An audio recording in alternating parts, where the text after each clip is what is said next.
이 같은 정치권 공방에 대해 선배 의원들로서 상당히 비판적인 의견을 들려주셨는데요. 방금 현 의원님 태양광 말씀하셨죠. 이것만 하나 더 좀 짚어보도록 하겠습니다. 이번 비 피해가 일으킨 부분 가운데 살펴보면은 전국에서 지반이 약해져서 산사태가 일어난 곳이 많습니다. 그런데 이 산사태가 많이 발생하고 있는 배경에 산지에 설치된 태양광 발전이 무너지면서 여기서 촉발됐다라는 얘기가 보수 야권에서 흘러나오고 있습니다. 화면부터 보도록 할게요. 최근 집중호우와 함께 산사태가 많이 발생하고 있다고 그러는데 이와 같은 것이 태양광 발전 시설의 난개발이라고는 지적도 나오고 있는 실정입니다.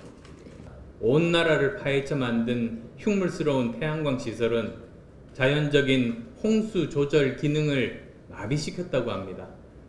결과적으로 지반이 약해져 곳곳에서 산사태가 났고,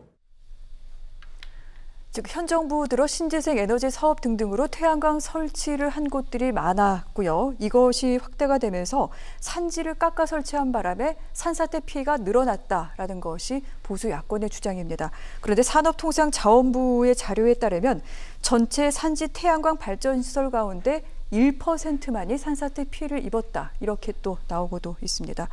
만약 그렇다면 너무 야권에서 지나친 주장을 펼치는 게 아닌가 이렇게 싶기도 한데 어떻습니까? 지적은 할 수 있다고 봅니다. 네. 그렇지만은 태양광도 저는 뭐 아까도 말씀드렸지만은 정말 문제는 다른 곳에 있습니다. 지금 홍수가 나면서 산사태의 직간접적인 원인이 되거나 특히 그 주변에 있는 주민들은 굉장히 불안하실 겁니다. 네. 그런 점은 분명히 있어요. 그런데 이 부분에서 앞으로 향후에 제대로 그 안전성을 강화하는 부분이 남는 것 같고, 그리고 우리가 더 중요하게 생각해야 될 부분은 지금 전국에 그 이전에 없다가 지금 12,000여 곳이 생겨났는데 이 태양광이 지금 이제 장마가 50일에서 60일 가까이 가지 않습니까?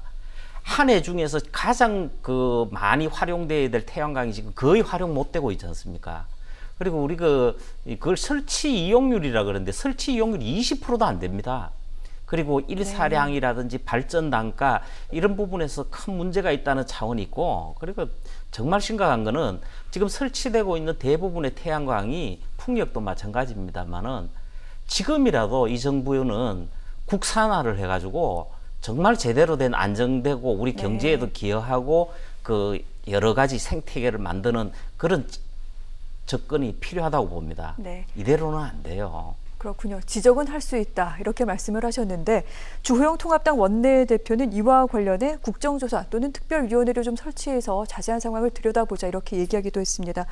인근 주민들 불안하신 건 사실일 것 같아요. 아무래도 이제 그 태양광 설비 자체가 벌목을 통해서 나무를 베고 그러다 보니까 이제 그 지역 자체가 사실 나무가 지니고 있는 홍수를 막아내는 기능들이 있는 거 아닙니까? 자연적으로. 이제 그런 부분들이 또 집안을 약화하게 만들고, 그래 건수는 얼마 되지 않지만 그것이 하나의 문제가 되고, 또 만에 하나 태양광의 그것을 청소하는 그 약품이 굉장히 독합니다. 네. 그래서 토양을 굉장히 오염시킬 수 있는 요소들이 있는데, 솔직히 얘기하면 그거 자체라기보다는 정부의 원자력 정책에 대한 비판이 그 속에 녹아 있다고 보여지거든요.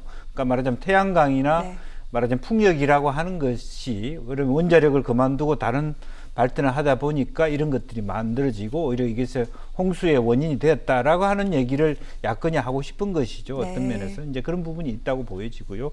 그래서 실제 건수보다는 적지만 어쨌든 이런 문제가 있다라면 앞으로 태양광 설치에 있어서 굉장히 그런 부분에 대한 장치가 필요한 것만은 사실이다라고 하는 뭐 측면에서 뭐 그런 것에 대해서 조심하는 게 뭐가 나쁠 게 있겠습니까? 그러나 기본적으로 뭐 이것을 정치권이 강하게 비판하는 이유는 분명하게 어떤 에너지 정책상에서 나타나는 어떤 그런 비판적 목소리다, 저는 그렇게 봐야 될 것 같습니다. 알겠습니다. 정치권 공방의 배경, 그 의도까지 짚어봤습니다.